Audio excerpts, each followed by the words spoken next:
Hey, all you cool cats and kittens. It's Carole Baskin from Big Cat Rescue. Are you enjoying your fur Friday? I am. I just did a nice interview with What the Freight, Bob Rich. That was so much fun. It was an hour long. You can find it on Facebook.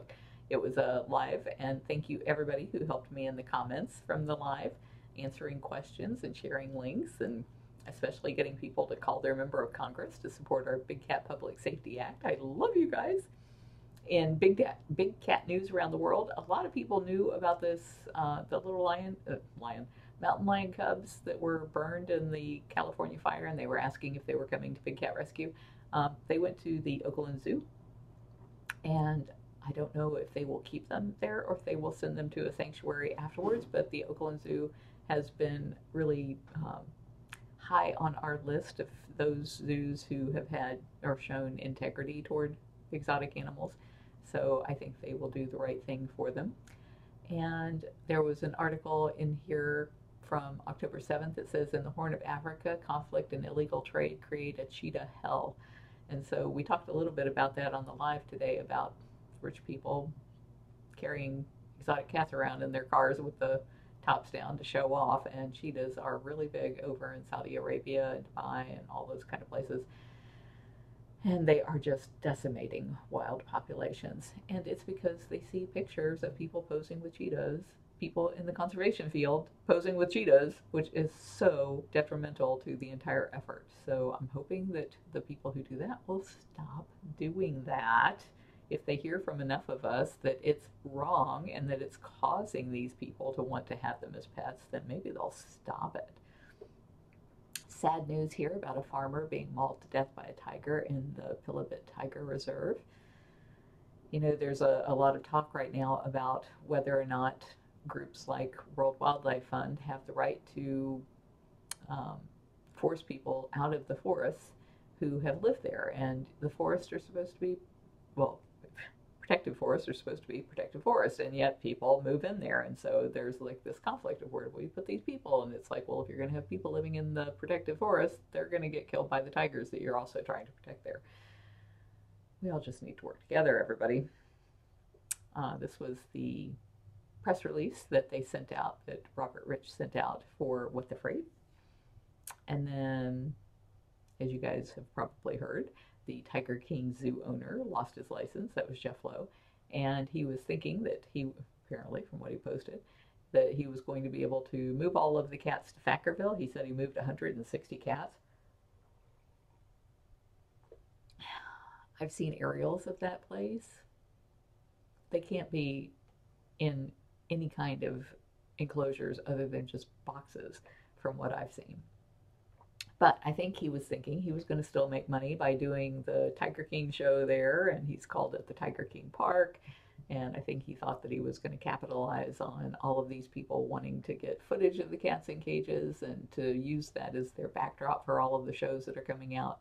And without a USDA license, according to USDA, in the National Geographic article that came out today, which is this one, which you'll want to be sure and read, it's a great article. The spokesman, Andre, what was his name? Andre, I'm blanking on it. It's in the article.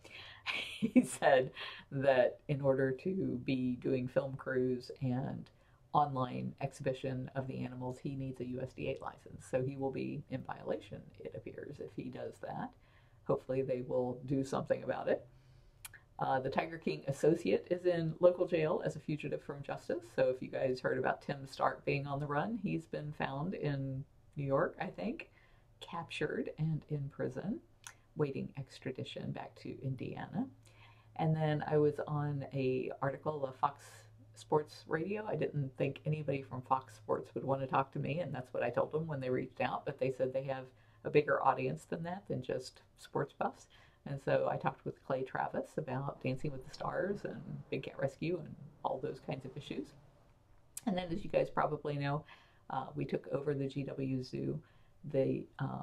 Jeff had left behind 3 tigers, 2 bears, and 11 wolves, and Pat Craig from the Wild Animal Refuge. Now, you guys might think I'm saying that wrong. He's known for a wild animal sanctuary, but then he added like 9,000 acres, and that's called Wild Animal Refuge. I like that the acronym is WAR. He took those animals to his new facility out there, so they are going to have a fabulous new life. This article, I do not believe it. It says French couple paid $7,000 for a tiger cub they thought was a Savannah cat.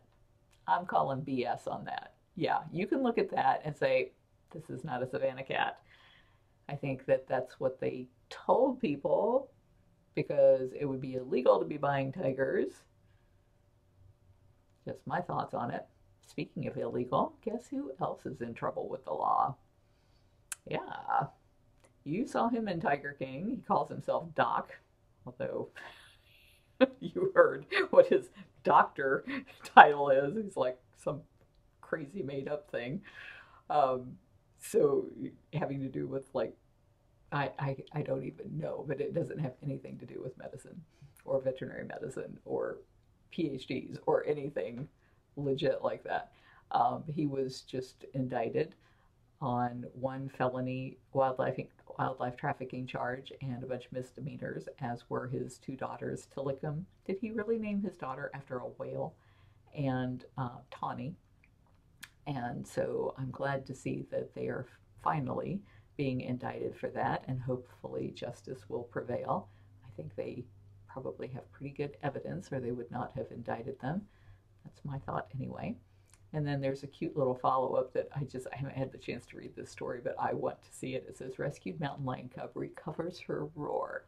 So I'm glad she is roaring out against being in a cage, because they don't want to be in cages. They want to be free. And hopefully somebody will rehab her and send her back to the wild. I don't hold out a lot of hope. That almost never happens for cougars, even though we can do it for bobcats. It's a little bit scarier with cougars because they could kill somebody if you do it wrong. So she may be doomed to life in a cage. I also have coordinator report from Lauren Buckingham, who says, thank you everyone who came out to help for my first Thursday coordinating. Marie did AM meds and Mark did AM supplements. Marie, Mark, Candy, Barbara, Jane, and Jordan took care of feeding. During feeding time, the non-feeders deep cleaned the rat room, and Gina deep cleaned the hospital cage that Survey was in. Emma, well, she's still in. Emma, Gina, Robin, Michael, and Amanda joined for the above cleaning.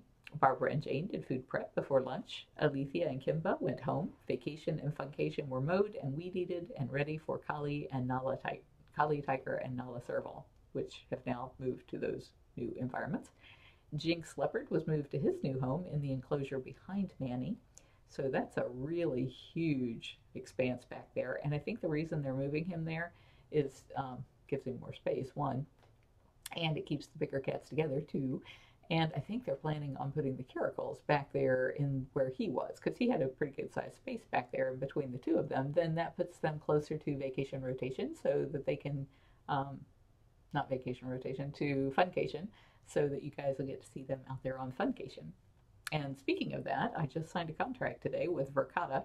They are a camera company, a surveillance company, and we're going to be installing 46 cameras. So you guys will see cats everywhere. That's very exciting. It's a big endeavor. We're doing it in phases. So I think we're doing like the first 7 cameras here very shortly, and those will be on Sapphire Tiger and on Aria Tiger and Amanda Tiger. Yeah, you guys are gonna get to see them. So fun.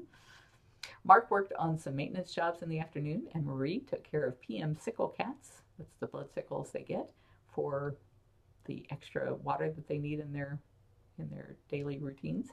I handed out PM, not I, but Lauren Buckingham handed out PM supplements and was ready for Catherine to finish the day with PM meds. Thank you again for all your help. A busy but fun day. You can stay up to date with us on all of our social sites where we are at Big Cat Rescue, except for Snapchat where we are at Big Cat Rescuer, and on TikTok where we are at bigcatrescue.org. Stay cool, cats.